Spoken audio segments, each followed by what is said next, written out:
भारत गौरव आचार्य श्री पुलक सागर जी गुरुदेव के प्रवचन एवं धार्मिक कार्यक्रम निशुल्क देखने एवं सुनने के लिए YouTube चैनल जिन शरणम मीडिया को सब्सक्राइब करें। और यदि आप Facebook या Instagram पर देख रहे हैं तो फॉलो करना ना भूलें और बेल आइकॉन पर क्लिक जरूर करें। आग लेकर हाथ में पगले जलाता है किसे, जब ये बस्ती ना रहेगी तू कहां रह जाएगा। आपसे निवेदन है, छल कपट से बचो। चिता जल रही है, उसमें छल भी बैठा है और निश्चल भी बैठा है, उसमें कपट भी बैठा है, निष्कपट भी बैठा है। कभी ख्याल करना, होली को याद रखना, होली का दहन होता है ना हिंदुस्तान में, होलिका जलाई जाती है, होली होती है, अग्नि की चिता बनाई गई है, आग जल रही है, उसमें होलिका बैठी है। किसको लेकर बैठी है, किसको लेकर बैठी है?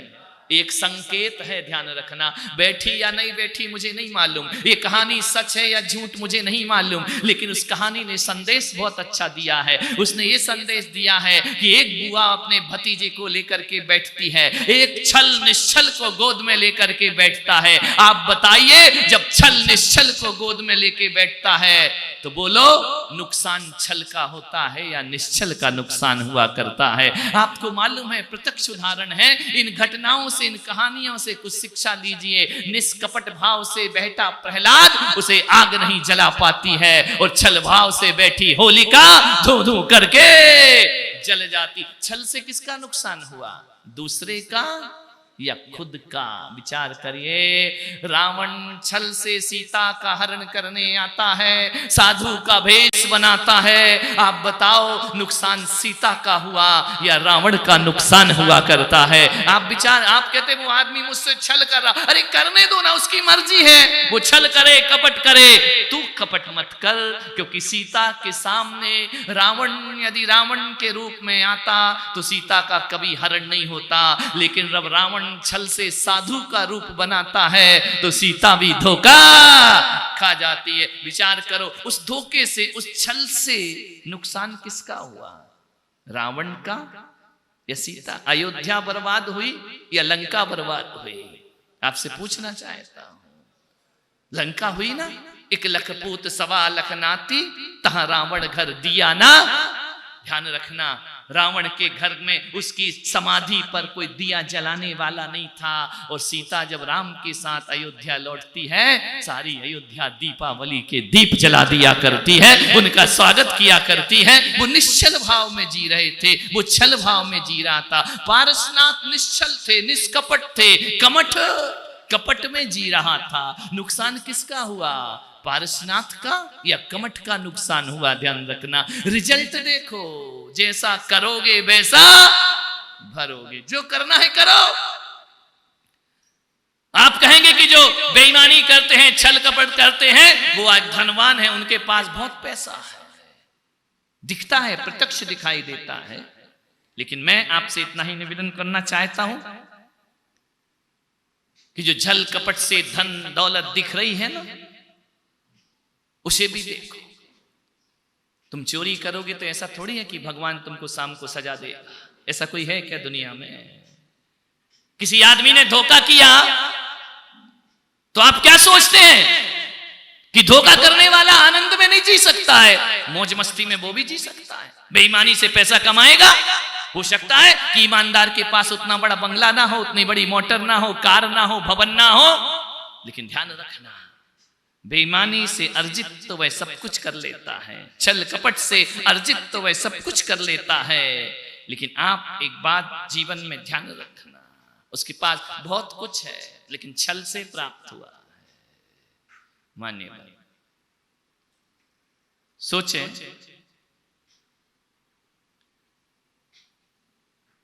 जीवन के बारे में थोड़ा सोचना है, थोड़ा सा चिंतन में जाना है। बेईमानी से, छल से वह सब कुछ प्राप्त तो कर सकता है, कोई रोकने वाला है? ऐसा कोई परमात्मा इस धरती पर है? जैनों का दर्शन देखो, और दर्शन तो कहते हैं कि भगवान तुम्हें दंड देगा, भगवान तुम्हें मारेगा, भगवान तुम्हें सजा देगा, भगवान तुम्हें नरक में डालेगा। जैन दर्शन ऐसा नहीं कहता है। जैन दर्शन कहता है तुमको जैसे जीना है जियो, क्या फर्क पड़ता है? तुम छल से भी जी सकते हो, तुम निश्चल भी जीवन जी सकते हो। कोई तुम्हारा कुछ ना बिगाड़ेगा। कोई हत्या करके भी खुशी मना सकता है और कोई अहिंसा में भी खुशी मना सकता है। कोई छल कपट से भी खुशी मना लेता है, कोई निष्कपट भाव से भी खुशी मना सकता है। कोई किसी ऐसा कहीं सुना है आपने कि किसी ने दुकान में बेईमानी की और सवेरे उठ करके देखा तो उसका अंगूठा किसी ने काट दिया? ऐसा कभी देखा है क्या? कभी नहीं होता है। किसी ने हत्या की और दूसरे दिन उसकी गर्दन कट गई हो, ऐसा कभी नहीं हुआ करता है। ध्यान रखना, कोई परमात्मा तुम्हें सजा देने वाला नहीं है। और यदि परमात्मा सजा देने वाला होता तो यहां तुम गलत करते हो, वहां सजा तुम्हें। परमात्मा कोई कोर्ट थोड़ी है कि पेशी पर पेशी बढ़ाते रहेगा, अभी नहीं बाद में मिलेगी, अगली बार आओ, अगली बार आओ। परमात्मा ऐसा नहीं हुआ करता है, ध्यान रखना है। कोई परमात्मा ऐसा नहीं जो तुम्हें सजा देगा। तुम झूठ बोलो तो कौन तुम्हें मारने वाला है? कोई तुम्हें चोरी करो तो कौन तुम्हें सताने वाला है? कोई कुछ नहीं करेगा। अपने व्रतों का पालन छल से करो तो भी भगवान कुछ बोलने वाले नहीं है, ईमानदारी से करो तो भी भगवान बोलने वाले नहीं है। भगवान तो छोड़ो, कोई तुम्हें कुछ बोलने वाला नहीं है। आदमी स्वतंत्र है, जैसा जिए वैसा जी सकता है, कोई पाबंदी लगाने वाला नहीं है। सोचना आपको है, आपको कौन सी दुनिया चुनना है, छल कपट की दुनिया चुनना है या निष्कपट की दुनिया चुनना है। कभी सुपरमार्केट में गए, मॉल में आजकल बाजार लगा है, क्या होता है वहां बताना? मैं तो आज तक गया नहीं, मैंने सुना है, मैं तो किसी मार्केट में नहीं गया। क्या होता है वहां पे? बोलो। सुपर मार्केट में क्या होता है, मॉल में क्या होता है? सामान लेने जाओ तो बोलो, सारा सामान रखा है ना पूरा। मैंने देखा नहीं है, बिना देखे बता रहा हूं कि सारा सामान वहां लगा रहता है। जिसको जो उठाना है ट्राली में डालते जाओ, डालते जाओ, डालते जाओ। अब तुम्हें जहर डालना है तो भी दुकानदार कुछ नहीं कहेगा, अच्छी चीजें डालना है तो भी दुकानदार कुछ नहीं कहेगा। उसे क्या लेना देना है? तुमको तो जो तुम्हारी चॉइस हो, जो तुम्हारी इच्छा हो, उसमें डालते जाइए, डालते जाइए, डालते जाइए। कोई हाथ पकड़ने वाला नहीं है, कोई रोकने वाला नहीं है, कोई रोक टोक नहीं करेगा। वहां करते हैं क्या सोहन जी?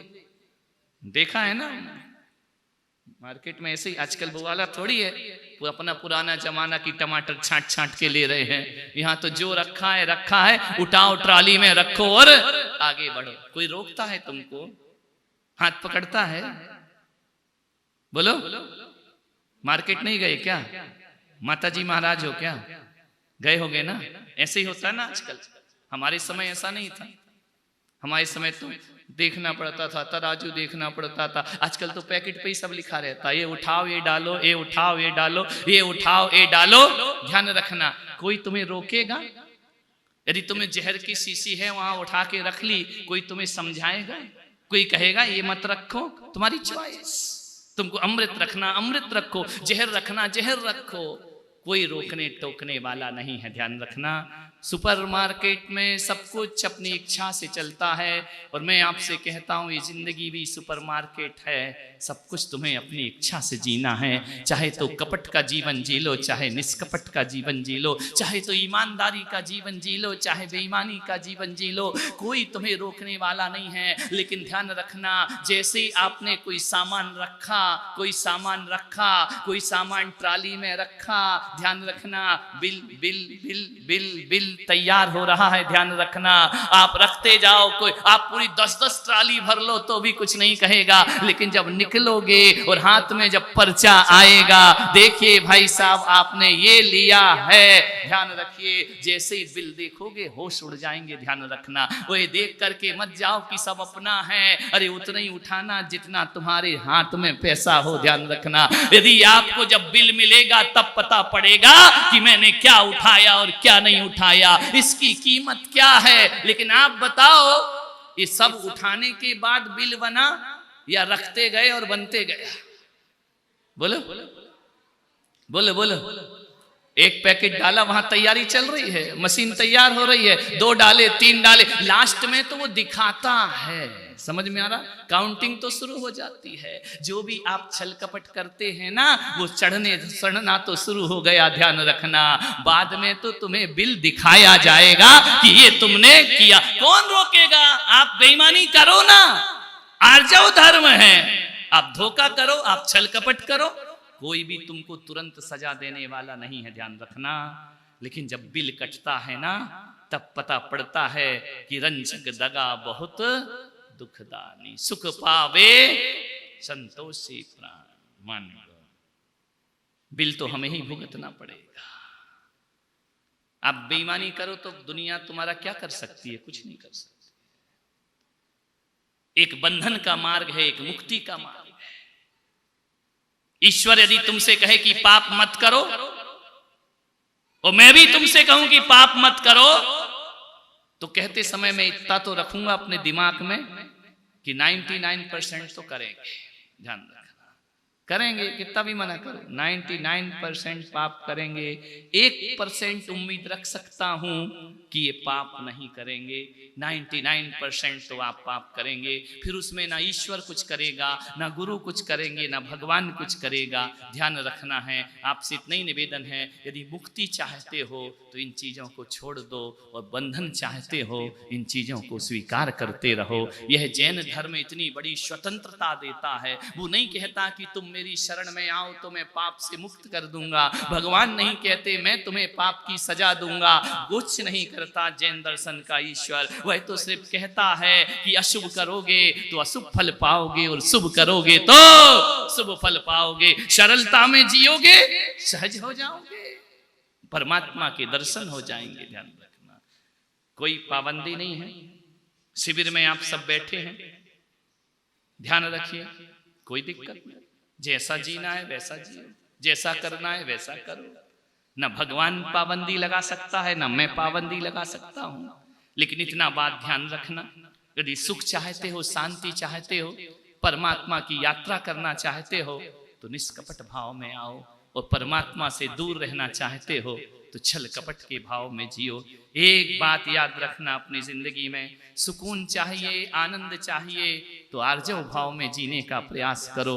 और यदि अशांति का वातावरण चाहिए, छल कपट के भाव में जियो। कोई तुम्हारा कुछ भी करने वाला नहीं है। कोई परमात्मा तुम्हें दंड या सजा देने वाला नहीं है। हमारे ही कृत्यों की सजा हमको मिला करती है, हमारे ही किए की सजा हमको मिला करती है। जैसा हम करेंगे वैसा ही हम भरेंगे। ध्यान रख, आज नहीं तो कल भरेंगे, भरेंगे जरूर। और ये तुम भी जानते हो कि इसकी सजा ये मिलेगी। फिर भी आदमी वही काम करता है जिसकी उसे सजा मिलती है।